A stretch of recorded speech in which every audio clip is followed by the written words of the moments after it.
दोस्तों, हमारे YouTube channel में आपका स्वागत है। तो आज के दैनिक भास्कर में एक न्यूज़ निकल कर आ रही है जो आप सभी अभ्यर्थियों को जानना बेहद ज़रूरी है। देखिए, यहाँ पर जैसा कि आप सभी को मालूम है कि ESB ने अपनी भर्ती परीक्षाओं में काफ़ी बड़ा बदलाव कर दिया है। अब उस बदलाव जैसे कि आप सभी को मालूम है कि हम यहाँ अन्य परीक्षाओं की बात नहीं करेंगे, केवल शिक्षक भर्ती की बात करेंगे। तो अब शिक्षक भर्ती में जो आपकी पात्रता परीक्षा है उसी के आधार पर चयन होगा, यानी कि आपकी जो नियुक्ति होगी अब पात्रता परीक्षा के आधार पर होगी। जो आपकी चयन परीक्षा हुआ करती थी, चयन परीक्षा, उसमें अब क्या होगा, वो बंद कर दी गई है विभाग की तरफ से। यानी अब चयन परीक्षा नहीं होगी, केवल पात्रता होगी और पात्रता से ही आपका सिलेक्शन होगा। अब दूसरी बात, यहाँ पर अगर पात्रता हो रही है तो फिर पात्रता अभ्यर्थियों को पात्रता का सिलेबस क्या पढ़ना है, जैसे कि जो पिछली पात्रता का सिलेबस है वही पढ़ना है, या फिर चयन प्रक्रिया का सिलेबस पढ़ना है, या फिर दोनों का कंबाइंड पढ़ना है। तो इस प्रकार के बहुत सारे कमेंट आ रहे हैं कि सिलेबस के बारे में भी तो कुछ जानकारी दीजिए। तो देखिए, यहाँ पर ESB ने जो है भर्ती परीक्षाओं के सिलेबस में भी काफ़ी बड़ा बदलाव कर दिया है। हम देखिए बाकी जो परीक्षाएं हो रही है उनकी बात नहीं करेंगे, केवल शिक्षक भर्ती की ही बात करेंगे। तो देखिए, MP में GK का वेटेज बढ़ेगा, गणित और रीजनिंग के प्रश्न घटेंगे।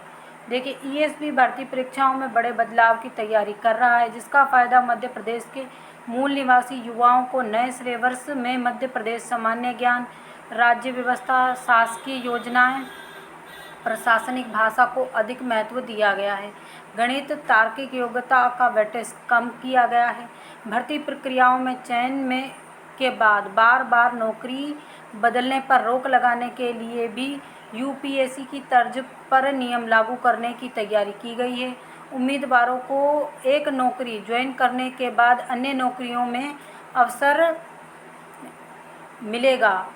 एक अन्य अवसर मिलेगा। इसके बाद वह परीक्षा देकर किसी अन्य पद पर ज्वाइन नहीं कर सकेंगे। ESB संयुक्त अर्थकारी परीक्षाओं से कुल 100 अंक के प्रश्न पूछे जाएंगे, जिसमें से 25% मध्य प्रदेश GK के रहेंगे।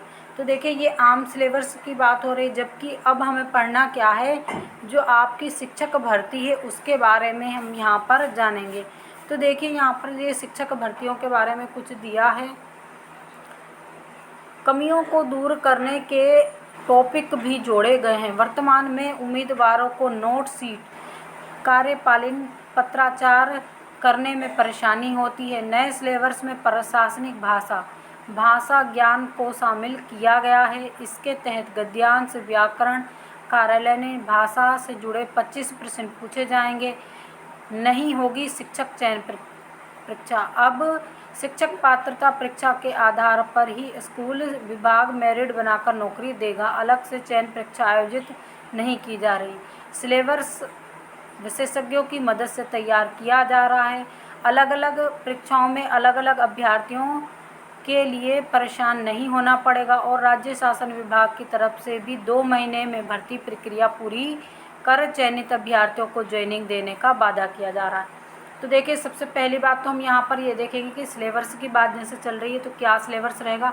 आपको ज़्यादा से ज़्यादा हिंदी पढ़ना है, और जैसे कि आप शिक्षा विभाग की चीज़ों से जुड़े हुए हैं, शिक्षा विभाग की भर्तियों से जुड़े हैं, तो आपको प्रशासनिक भाषा, जैसे कि आपकी ग्रामर अच्छी होना चाहिए, भाषा ज्ञान, जैसे कि इसमें आपका जितना भी व्याकरण आता है, जैसे कि हो गया समास, संधि, मुहावरे, इतने आदि वैसे रहते हैं, जो भी चीज़ें हिंदी में रहती है वो आपको अधिक से अधिक पढ़ना होगा। और उन्हीं चीज़ों को यहाँ पर जैसे इसमें दिया है, गद्यांश, व्याकरण, कार्यालयीन पत्र, यानी आपने देखा होगा हिंदी साहित्य का जब पेपर लिया जाता है तो उसमें भाषा, संपर्क भाषा, कार्यालयीन पत्र और ये सब चीज़ें पूछी जाती हैं।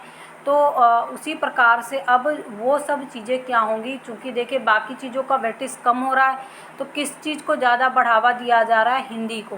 तो हिंदी आपको ज़्यादा से ज़्यादा पढ़नी है। बाकी अपने विषय, आप जिस विषय से संबंधित हैं उस विषय को अधिक से अधिक पढ़िए, क्योंकि अगर मान लीजिए आप उस विषय को पढ़ते हैं और क्या होता है, आपका कहीं से भी एग्ज़ाम आएगा, आप जिस विषय से होंगे तो आपके विषय से प्रश्न ज़रूर पूछे जाएंगे, वो आपकी तैयारी में मदद मिलेगी। अब दूसरी बात, जैसे कि अभ्यर्थियों के कमेंट आ रहे हैं कि क्या पढ़ें सिलेबस में। देखिए, जैसे कि वर्ग 2 और वर्ग 3 का आप सभी को पात्रता का मालूम है कि जुलाई अगस्त में पात्रता होने वाली है, तो पात्रता में उनको ऐसा क्या पढ़ना है। तो जो पात्रता परीक्षा का सिलेबस है वो पढ़ना है या चयन परीक्षा का, क्योंकि जब भी नोटिफिकेशन आएगा तो केवल 1 मंथ का समय दिया जाएगा।